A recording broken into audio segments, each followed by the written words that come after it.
Amy, let's kind of jump into this. It says, why do some products keep me awake instead of helping me sleep? That's actually a pretty good question. Your thoughts, Amy? It really is. I think it takes a lot of trial and error, and I really think it takes finding the specific product that works for you. Not every product is going to work for every patient, but why this happens exactly, it could be a combination of things. You could be sensitive to a terpene, so instead of maybe making you feel relaxed or sedated, that terpene might be making you feel more awake and alert, which is not exactly what you want when you're trying to go to sleep. So you might also want to check the analysis or COA for that particular product that you're using to see if there is a lot of that terpene or a particular terpene that you might be sensitive to. Yeah, I think if you're using just a THC only product, when it doesn't have a lot of terpenes in it, or if you're not using the right terpenes, it may not necessarily induce sleep. I think that's what you're really leading at, isn't it? It really is, yeah. It having a product that is has terpenes, flavonoids, and cannabinoids in it is really what you want because you're looking for the products that are going to give you the best entourage effect. Right. And there's a lot of dispensaries that have, for example, tinctures that don't have any cannabinoids in it. I tend to favor dispensaries that do, or I'm sorry, that don't have any terpenes in it. But I think I tend to favor dispensaries that do. But really, ask for that COA. I think what you're looking for is something to make sure that in that COA you've got beta caryophyllene. Make sure you have myrcene. Linalool wouldn't be bad as a three sleep terpenes. Your thoughts, Lee? Sorry, your thoughts, Amy?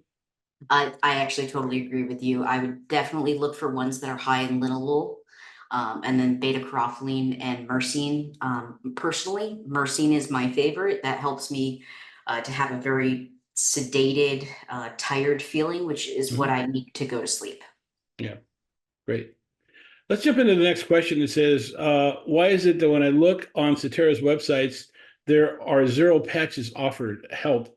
Satera was offering patches. I tried to get clarification on this today. When they are out of patches at their local dispensary, they don't list them on that particular that location site. I do know they haven't discontinued the patches, but I don't know if they're in full production of them right now. So I don't know the answer to that particular question. I do know they probably are out of stock on those particular products, and we'll kind of see where that goes. Your thoughts, Amy? I I actually agree. So you can ask the dispensary if they know when they'll be getting more. But if it's not available at that particular location, chances are it will not show up on the website. So it might just take waiting, or you can ask them. Some dispensaries will ship products from location to location, but that totally depends on that company and their policies. Right, right. Yeah, I think that's great to offer that. Next question is, if the amendment passes, what will be the effect? I guess what they say, will medical marijuana cards still be necessary? We really don't know because the amendment hasn't passed. There is a lot of discussion about the fact that there will be medical marijuana cards in place. Probably what's going to happen is, and again, I don't know exactly how the state's going to regulate this, so this is just my guessing, is that there's going to be a tax, and probably a pretty heavy tax on on cannabis in general. And if you have a medical cannabis card, the tax you'll get it tax free. I know in the state of California, where my mother lives, there's a 35% tax, but because she has a medical marijuana program a card, she's tax free. So I think there's going to be some good reasons to have a medical marijuana card. What a medical marijuana card looks like, do you need this 120-day a second visit, that type of thing? That'll all be up in the air. I think that we're still in the to be defined stage, but I do believe there'll be some financial reasons to have the card. But more importantly, the reason you really want to get a card is to get somebody to help you with your medical marijuana journey. And you need that doctor to be able to help you figure out the products and how to take the product, and have some backup if you need some help. I think that's the main reason to have your card. Your thoughts on that, Amy? I agree with you. So the biggest thing that I'm anticipating is obviously the tax, and patients are going to have to evaluate how they are using their medication and how much medication they are using, whether it would benefit them to stay as a medical patient or to go the recreational route. But again, in Florida, the law has not passed yet. And we don't actually know what that law is going to look like if it does pass. Right. And there's a lot of, let's just say, posturing going on in the background that a lot of the politicians want to limit the amount of THC in the products like they do in Georgia, like they do in Texas, which means that if you need medical cannabis, and let's say you need it to have more than 10% THC in it, like some flower products have 18, 20, 24%, that you won't, the only way you're going to get those is with a medical marijuana card. I think there's a lot, I think that's going to be one of the reasons to get a card as well. Have you heard about those rumors, Amy? I have heard that. There's been a couple of bills that have a couple of politicians in our state have tried to push through that are caps on THC in different products. None of those have passed yet, but I do imagine that there may be attempts to put parts of that into the actual recreational program. So that would not surprise me at all. Yeah, that's really cool. Next question is, will there be more true powder at dispensaries in Florida and bubblegum flower? I don't work for Cetera. Excuse me, I don't work for a True Leaf. I don't know the status of true powder. I do know that again, if they're low on inventory, they don't list it on their dispensary websites. I suspect that these are fairly popular products, so they will come back. However, I don't know the status of that right now, and not working for True Leaf, I don't have any insider information on that. Hopefully they'll be back. We'll see. Next question is, my doctor wants to use telemedicine for my next appointment, and I'm not familiar with that. How does it work? Amy, this is something you do on a daily basis. Yes, this is actually what I do on a daily basis. So I can tell you how it works with MMTC. So the patient has their regular scheduled appointment, and then usually 15 to 20 minutes before the appointment time, we text and email a video link, and you can choose which one you would want to log in, either on a tablet or desktop, or you can even use your phone. You just press the link, type in your name, it pops up with a video, and then we actually do all of the paperwork that you would normally do at your doctor's visit. We're doing it all over the call. So we're going to be asking you a lot of questions, and after you do all the paperwork, then we have you see our physician.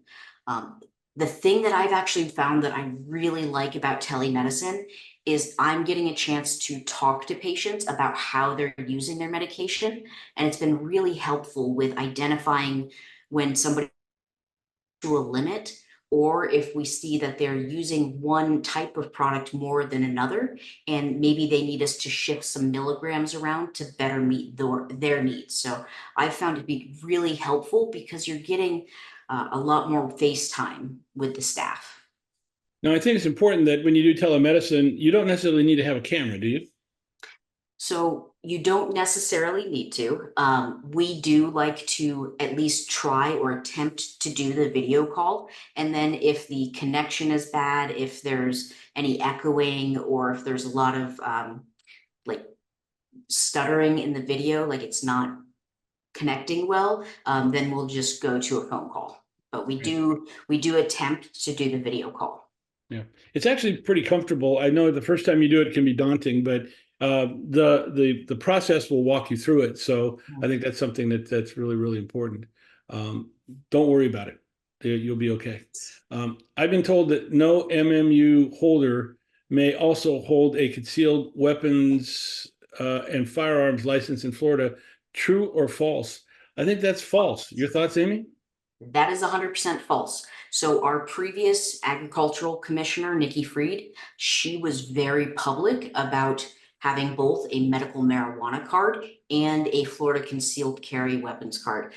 The reason for that is, as the agricultural commissioner, she was actually responsible for overseeing the concealed weapons program and for overseeing parts of the medical marijuana program. So she wanted to be very public and outspoken about the ability to have both of those things simultaneously.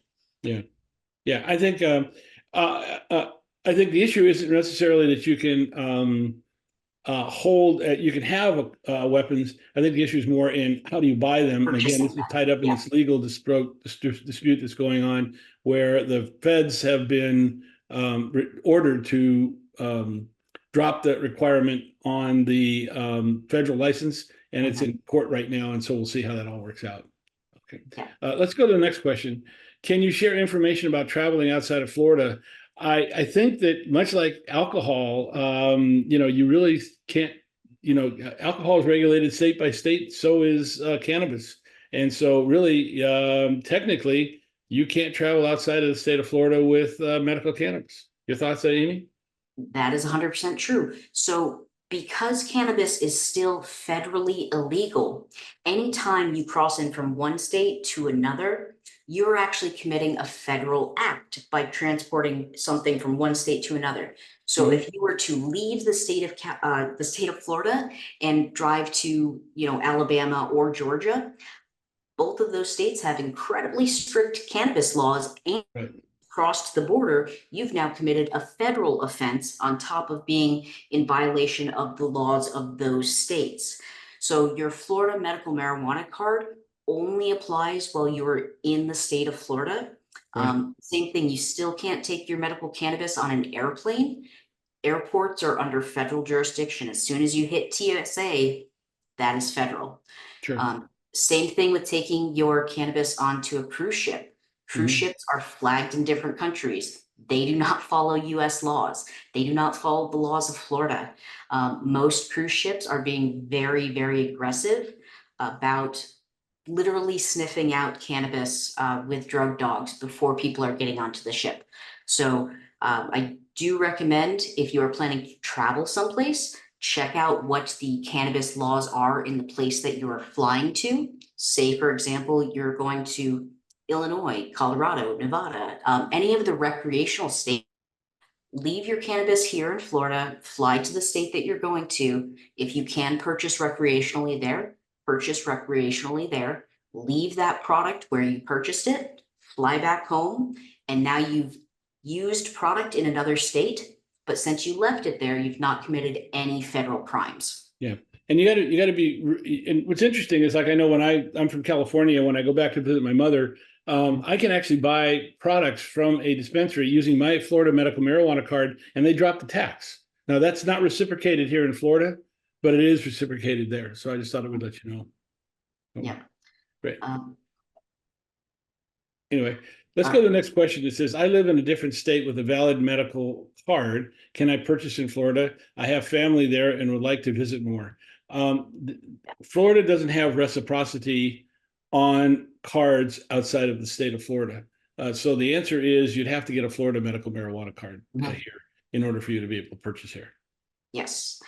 In order to qualify as an out-of-state resident, so in Florida, obviously, we have a lot of snowbirds that are only here for part of the year. Part of getting your card as a snowbird is proving residency in Florida, at Mhm. least for the time that you're here. So that is usually going to be a lease or a deed for a house if they own the property. And then it's usually like a bank statement or a utility bill to show that they are actually at that address. So somebody that is visiting the state really is not going to be able to establish that residency in order to be able to get a card. Right, right. I think that's I think it's unfortunate that we're not there, but hopefully with some of the regulations coming out, especially on the federal level, that'll be able to loosen up a little bit. But unfortunately, right now there is no reciprocity. Next question is, why do patients have to see a doctor every 6 months, twice a year, and pay to renew the card yearly? Why can't we do it in one appointment? Well, first of all, like all licenses that you get from the state, they've chosen to have you re-up your license on a yearly basis. That's the state's regulations. We really can't do much about that. I will say that one of the reasons why you have to see the doctor every 6 months was, quite frankly, a edict made by Rick Scott, who was the governor of Florida at the time, who wanted to drive up the cost of the medical cannabis programs for patients in order to try to prevent them from getting cards. So he's the one who came up with the idea of every 6 months. Now, the doctors latched onto that because they wanted to be able to see the patients a second time to be able to check out their dosing, and that's the official reason why they're saying the second cost is there. I do believe that I agree with we should really only have one appointment a year, but the state unfortunately is locked into the state is not friendly to the cannabis program, and I don't think this is going to change. Don't shoot the messenger. I'm just trying to explain why it's that way and how it works. And I think this concept of 100, 210 days for a lot of products, except for flour, which is 35 days, makes things very confusing for a lot of people. If you look at it from a yearly basis. So I can't give you a good reason for that. All I know is that it is the way it is, and I don't see that changing in the near future. And hopefully, with the amended bill that comes up, this will be reviewed, and we'll get to the side of providing some cost relief to get a medical marijuana card in the future. Your thoughts, Amy? I agree with you. So I explain it to patients as Florida is a two-part state. So you've got your card with the state of Florida that's good for a full year. And then you've got your orders from the doctor that are only good for 7 months at a time. So these things are never going to match up. For our company, we actually schedule our patients between 6 and 7 months so that they have a little bit of a buffer before the end of their orders to get that second appointment in. And that we found that to be really helpful for our patients, just trying to line things up a little bit. Yeah, it's really there. Again, don't shoot the messenger. We're just kind of having you understand the history and what's going on. And we're in favor of things being eased from the standpoint of the cost of a medical marijuana card. That's for sure. Let's see what we have a live question that came up. Doreen asked a question of, can you give me the registry addresses? Well, there's not just an address, there are addresses. So here's the cards that are here. Doreen, I will mention that after this webinar, you'll get an email from us as a follow-up. We'll give you a link to this video. We'll give you a copy of the presentations. We'll include these addresses in that email, so you'll be able to have them. I know that sometimes watching these webinars is like drinking water out of a fire hose. So we're trying to provide you the information, making it easier for you to get the information that you need. I think we've answered most of the questions. If anyone does have a question, please let us know. But any final thoughts, Amy?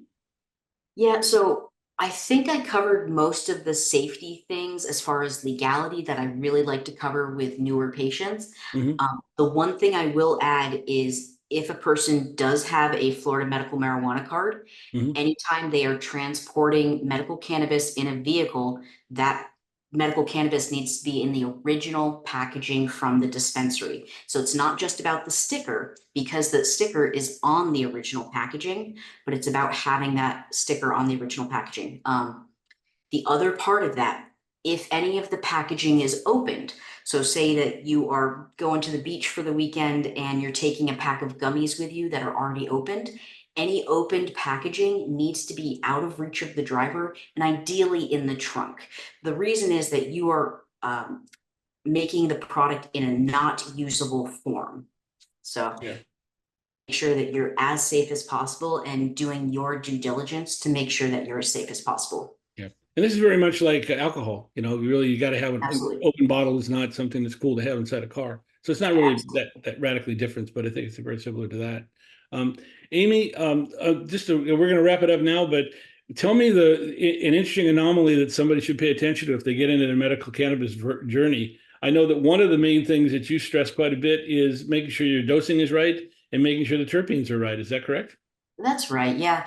Because cannabis is so individualized, what works for one person really is not guaranteed to work for another person. So the biggest thing is I recommend keeping a treatment journal.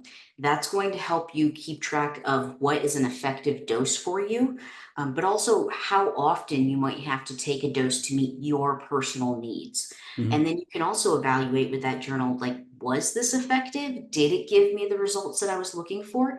And it just allows you to be really objective about using the medication.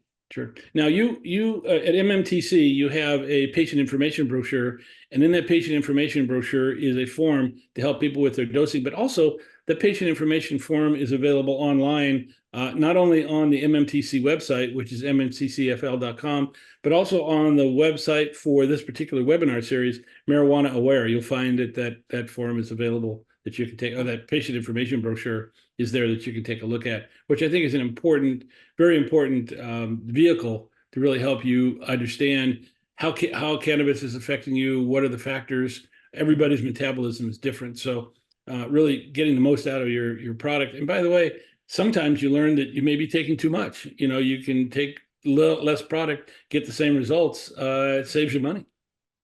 Absolutely. Cool. Good. Well, listen, I think we've covered all the questions. I want to thank everybody for joining us tonight for the webinar. This webinar series wouldn't be here if it wasn't for you. Amy, thank you very much for joining us. Final thoughts.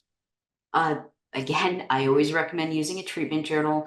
Start low, go slow. Remember, you can always take more. You can't take less. Right. Well, I want to thank everybody for joining us. Also, please feel free to subscribe to our YouTube channel, Marijuana Aware. There's a lot of videos out there on how cannabis can be used for various medical conditions, how to use medical cannabis, what are terpenes, what are cannabinoids, a lot of shorts that are out there that really answers a lot of your questions. And I want to thank you. So look forward to seeing you from a webinar series in the fall, and thank you very much for joining us.